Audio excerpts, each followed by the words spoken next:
I'm Kevin Le Gendre, speaking to you from St George's in Bristol, and in this series I'll be introducing an exciting range of new music by outstanding jazz talent from the south of England. From a region-wide call-out, 10 composers have been selected to create a new piece of original music for Jazz South as part of its Radar Commissions programme. Each composer has been invited to write for any combination of up to 3 performers with no limits on instrumentation or creative concept. The result is a wonderful and eclectic mix of musical styles and compositional ideas, showcasing the talent of each composer and performer, as well as a range of concert venues, studios, and other more surprising recording locations in the south of England. The first commission we will hear tonight is by John Martin, Life Cycles, composed by John Martin, performed with Henrik Jensen on double bass and Dave Smith on drums. The commission is filmed at St George's, Bristol. It's kind of more to do with, I suppose it's more to do with multiphonics, so and the different types of multiphonics there are, and the textures you can create with them. So it's kind of, the piece I've written, I suppose it's kind of feels a bit like a desert blues or something. So it's quite open and quite spacey. I think just after I'd done a more straight ahead album, I'd released an album called Dawning in 2011, and pretty much after that period, I think is when I started stumbling across some of these sounds and becoming more and more interested in them. There's something quite primal about them. You don't even have to do a lot with the sounds. They carry with them a very strong feeling and atmosphere. It just really opens up the sonic possibilities of the saxophone. Well, to be honest, it's going to be a new outing, a completely new outing as a band. But I'm very lucky that Henrik Jensen has just moved to Frome, and he's a really lovely player and a great chap as well. We've played together probably for the last 20 years. Dave Smith is also local, and he's completely phenomenal drummer. He's on another level. I love his energy and that he's not afraid to take risks. Yeah, you can always feel that he's got so many extra gears in reserve. He's very exciting to play with. We will now hear Life Cycles, composed by John Martin, performed with Henrik Jensen on double bass and Dave Smith on drums. The commission is filmed at St George's, Bristol.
We will now hear Black Salt, composed by Randolph Matthews, performed with Alcyone Mick on piano and Paul Chenor on flute.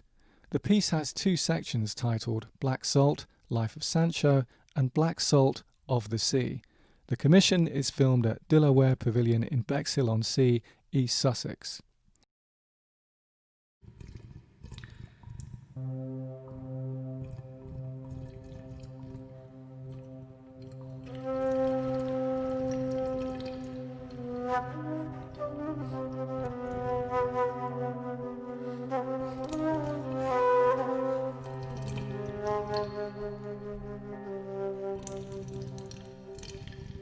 On the sea where I was born,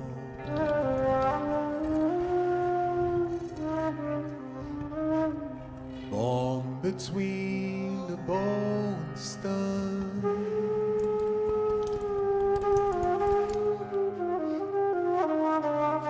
Captivated by the sky,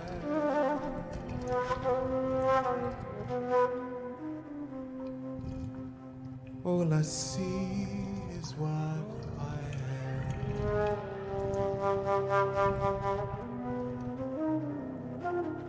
In mother's bosom I was held,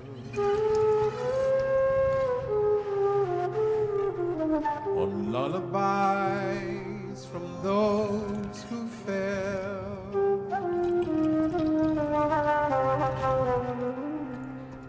Pull the sails and catch the wind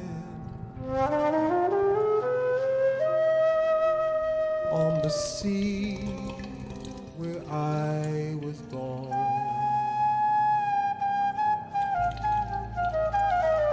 On the sea where I was born.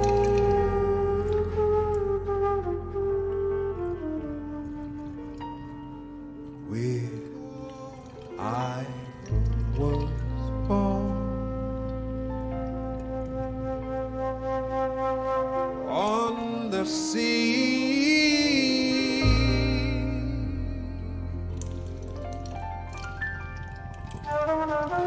That sea where I was born.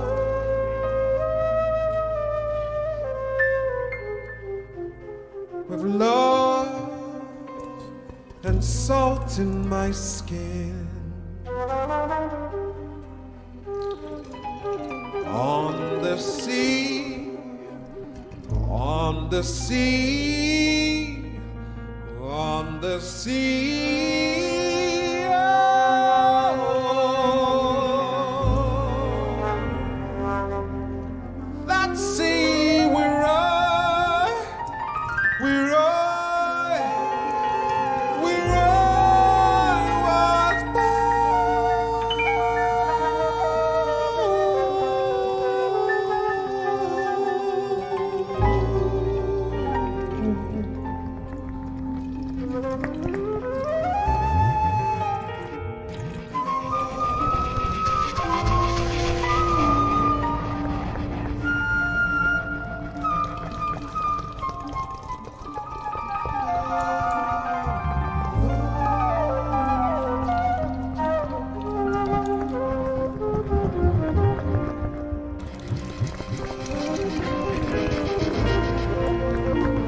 that sea where I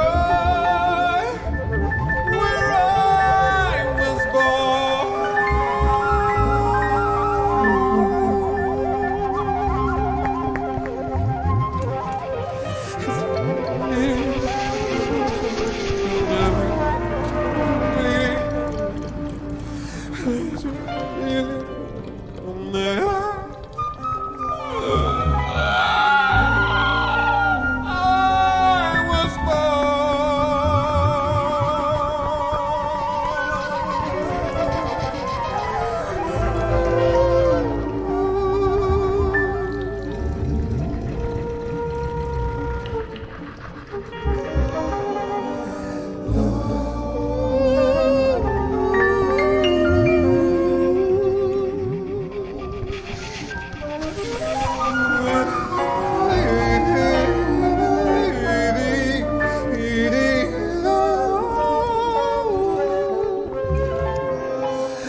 That sea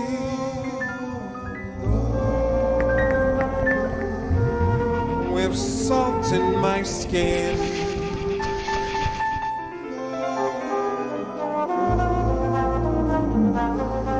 With salt in my skin.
life is for me, sailing the ocean so free.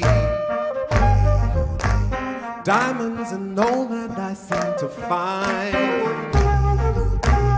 holding the wind in my arms. Get up and feel it with charm. I'm looking and dreaming for all to find. Gonna be the one sailing in the sun, gonna be my own captain running free, riding the waves. Here I'm the black salt of the sea. Gonna be the one sailing in the sun, gonna be the one saying I am free, riding the waves. Here I'm the black salt of the sea. With the mask and the best falling now. I am the black salt of the sea, taking up, fired up, yeah. I am the black salt of the sea.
I am the black soul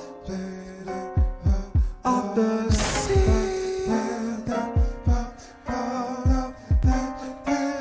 Oceans to find.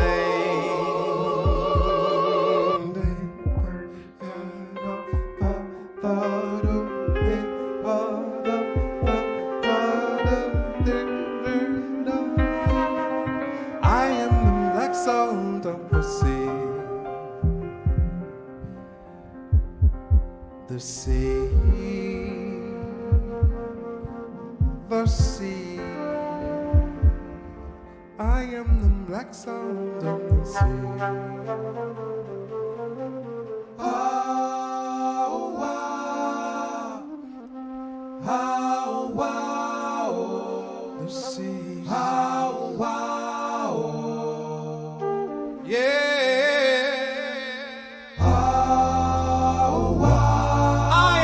Black soul of the sea. Yeah.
Randolph, we're here at the De La Warr Pavilion in Bexhill to talk about your radar commission, Black Salt.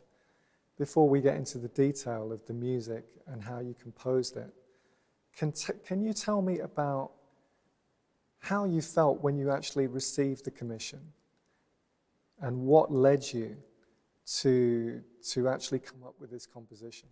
In the period that we're actually in, there's a lot of different things that are kind of thrown at you that you can apply for, go for funding, for support.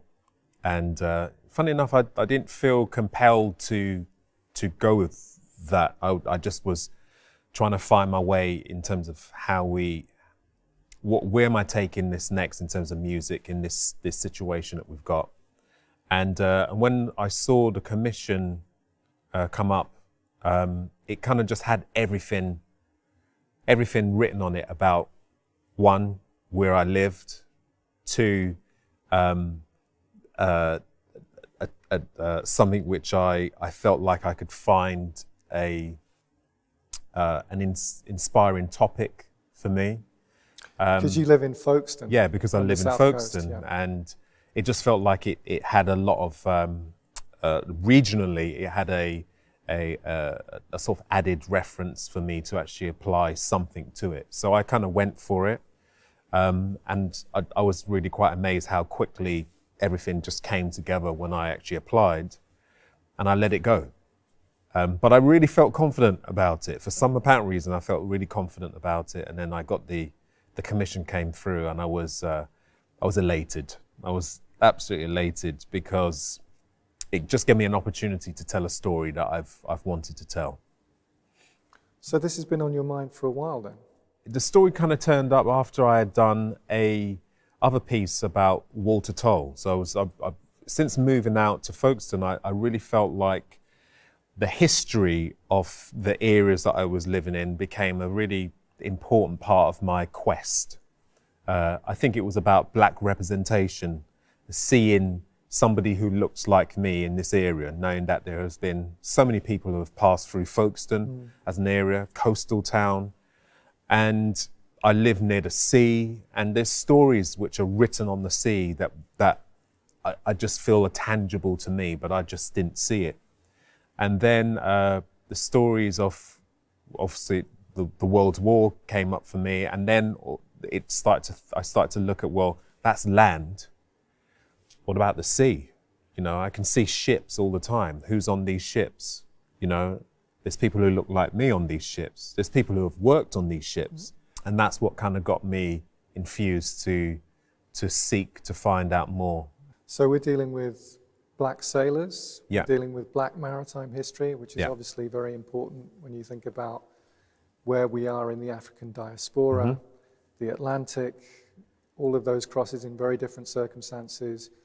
You've referred to the military history as well, the contribution of black people to the Navy, to the armed services. I mean, this is a very, very important subject. The historical and political magnitude of this is enormous. And you came up with the title Black Salt, and that has a specific meaning, doesn't it? Well, black salt in kind of old English naval terms, an old salt is somebody who's had experience of being on the sea. And so they're kind of looked up to as kind of like, almost like the storytellers, the sort of, they have the stories of being on the sea, and the experience of seeing things in front of them and going, well, it's all right, you know, watch that cloud, you know, it's all right. So you had an old salt, which was a reference, I think that Nelson had made as well, to the people who had supported him in his victories and his pursuits in battle. And the spin on it was actually from a naval picture as well of Lord Nelson's last moments. You can see that there is a black sailor in the picture. If you don't look properly, you might not visually see that, oh my gosh, that's representation of me in it. So yeah, it was just that kind of spin on on the word black salt, as in black of salt, somebody who's been on the sea as well. So you have a rich historical framework. How did you then go about developing the composition, particularly the lyrics? So I took some of the sort of historic stories of people who were on seas or born on the seas, and of course we know, you know, we've had the picture of kind of slave boats, but as well we had the picture of trading taking place. You got the merchant navy. The merchant navy, which, you know, up to the sort of 1980s, there was a big merchant navy ship that must have had about 3,000 people from either half from Nigeria who were working on these ships, and Sierra Leone as they were trading between the West and East. And Ignatius Sancho came up because he was actually born on a ship as a baby, and that picture just became a real symbolic thing for me, you know, sort of being born on the sea.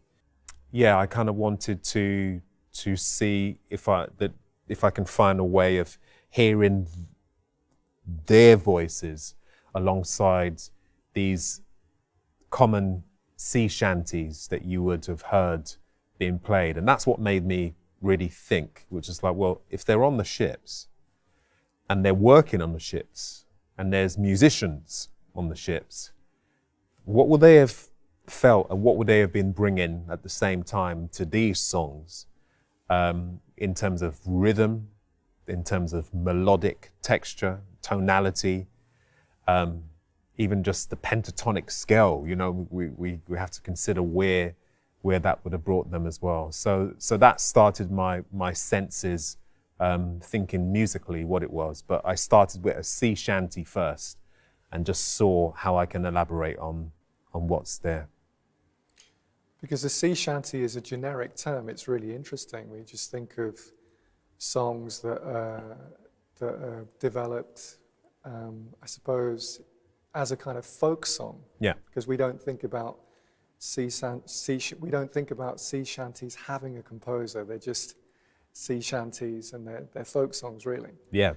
But if we think about the history of the merchant navy, certainly in the 19th and the early 20th century, then you have a very, very international context where you've got people from around the world coming together.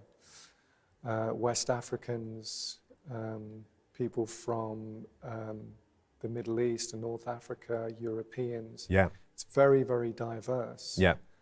And I think either consciously or subconsciously, maybe that seeped into the way that you've written this as well, this sense of something being very open stylistically. Yeah, and I think also there is something to be said about, you know, these folk songs, a folk song being sung by a black person. And that already, for me, there's a sort of juxtaposed feeling off that, you know. Just when I started to sing, because when I look online, I see the traditional kind of guys together sort of doing this, but it's not reflective of anything that relates necessarily to me. So you mean in the popular imagination, a sea shanty might be Irish or Scottish or European, but not necessarily African or black. For sure. Yeah. And you know, the textual, the instrumentation on it is built around either accordion, a small accordion, or flute being played, a pipe, for example, or you know, at the most, some form of guitar. So even the moment I sung it for the first time, I was like, oh gosh, there's so much in this. There's so much in this which almost feels like it hasn't been said. Yeah. And it's for me to just see in a very open way what that could be. So let's talk more about the lyrics, Randolph. How did you come up with those opening lines once you'd established that black salt from old salt, that was going to be your theme? How did you then go about developing that? So I looked at the stories that they generally spoke about in the sea shanties. So it was just almost like just to get the mood of, because we got to remember these were long journeys that these men would take. They'd get on these boats, sometimes being paid absolutely nothing. Sometimes they would have been stolen from the land to be on these boats, and they'd wake up, half drunk and just like, oh my gosh, I'm on a boat and now you're going to work. That's it. That's where you're going to go.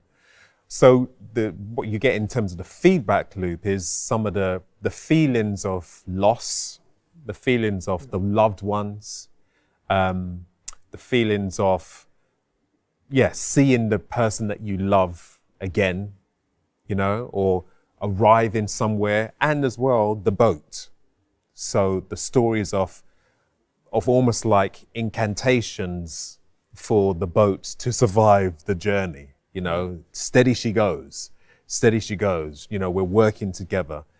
That charm and adventure is what I was trying to kind of like bring into the piece in terms of two parts. The first part being the journey of a child almost opening its eyes, or being able to have almost like an out-of-body experience looking at what is in front of him, which is, I've been born on this boat, and I look at the clouds, and for everybody else, the clouds look like them, but they don't look like me.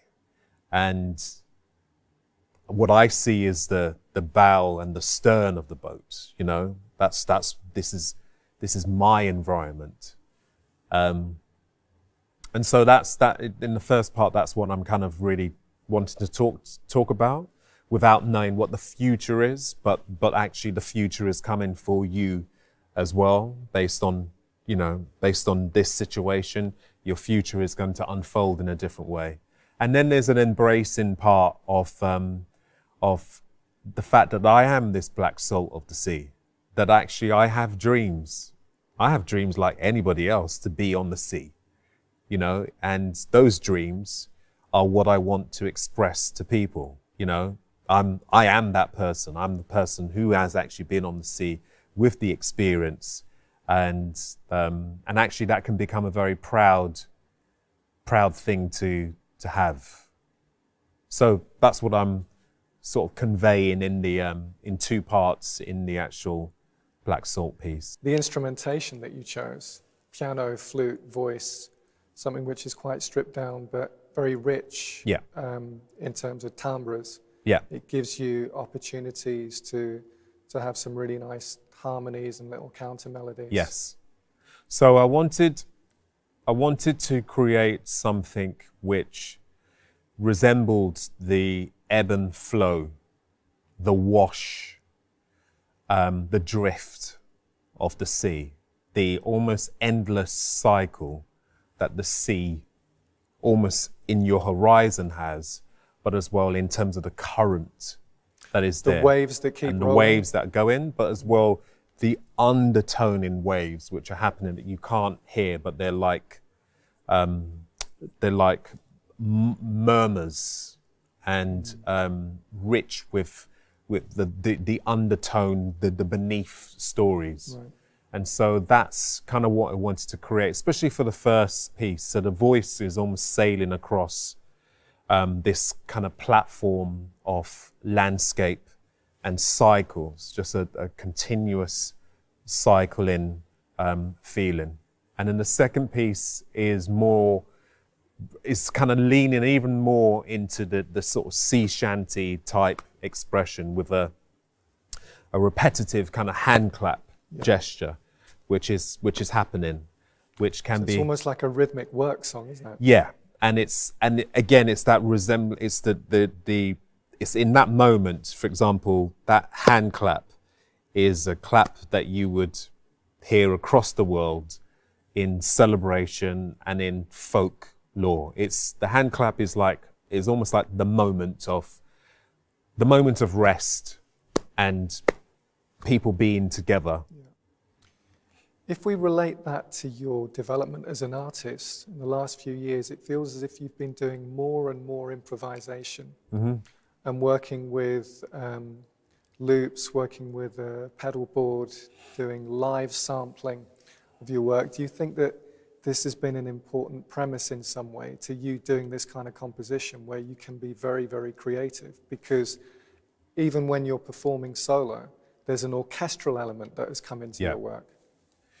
One of the things I changed over the last period was I was saying, what's the container of kind of what's evolved with me? It was like, at one point I felt more like a songwriter. And now I don't feel like a songwriter in the sort of like generic sense of a songwriter. I feel like a composer. I feel more like I'm writing compositions and I'm arranging pieces of work, and I'm conducting that through one performance and through the improvisation. And I wanted this piece to have a very solid nuances, but then the rest of it was going to be really about the moment. Can we just round off by going back to the composition specifically? Do you think, given the historical context that you've outlined and that you've explained very clearly, that there is possibly an underlying message of solidarity, of community, when you think about sailors being in these confined spaces together at sea, having to work together? And especially if you're talking about multicultural and multiracial crews on a ship, how that strikes a contrast with racial division on land. There was definitely a difference in it because they had to work together. Like, you know, if you're going to pull a sail, one person couldn't do that. You know, you all had to do it because it's a joint enterprise. You knew that your life almost depended on it in terms of the direction, in terms of you getting back home, in terms of you being paid. There was a lot it felt like there was a lot to lose, even though as well we have to still be very open about it, that they were still treated and still being, you know, still underneath the ship. They were still cooks and cleaners. You know, they didn't have the positioning that they could have had. There's still a certain amount of discrimination within that community. Yes. And we have to remember that they built these relationships. They built very close relationships on the ships. And ultimately, once they went back onto land, those relationships were dispersed because the land brought a different energy about racism and about discrimination. Well, that's the huge irony in all of this, because you had serious race riots in this country in the earlier 20th century. That's right. Ports where you had black sailors. Yeah. In places like Cardiff, Liverpool. Yeah. You know, that's that kind of backdrop to all of this is very important. There was a threat on their arrival. The texture of them being sailors can be have a romantic texture to it, but they were trying to survive. They were trying to find a way. But Black Salt has a more uplifting, certainly atmosphere to it. Yeah, for me it is. I mean, I'm stimulated by joy. You know, I just, that's why these stories are not. It's a celebration. It's just like I've found something. It's like finding an uncle. It's like finding a family member that you haven't seen for a long time. You know, when my mum tells me, "Oh my gosh, that's your uncle from," so I feel elated to know that I have even more of a rich palette of the Matthews family closer to me to talk about. And I think for anybody who's trying to make connection, you know, you want to make connection because you feel proud about something. And for me, that has been my journey to take the joy of music as a means to express to people something that we can all find a universal understanding in, and to give it a context of that we can celebrate something, that we know that there's shadow and light to everything in life, and I think in equal measures I want to express both of those sides, because that's where I want it to end as well. I want it to end up with light. Thank you for joining us tonight. Jazz South supports the development of jazz across the south of England outside London. It is led and hosted by Turner Sim Southampton, a concert hall and live music producing organisation with support from the University of Southampton and funding from Arts Council England. We hope that you can join us for more recordings by these outstanding jazz composers. Visit jazzsouth.org.uk/radar sessions for details on the series. Please join us next time. Gonna be the one sailing in the sun. Gonna be my own captain, running free, riding the waves. Here on the black salt of the sea. Gonna be the one sailing in the sun. Gonna be the one saying I am free, riding the waves. Here on the black salt of the sea.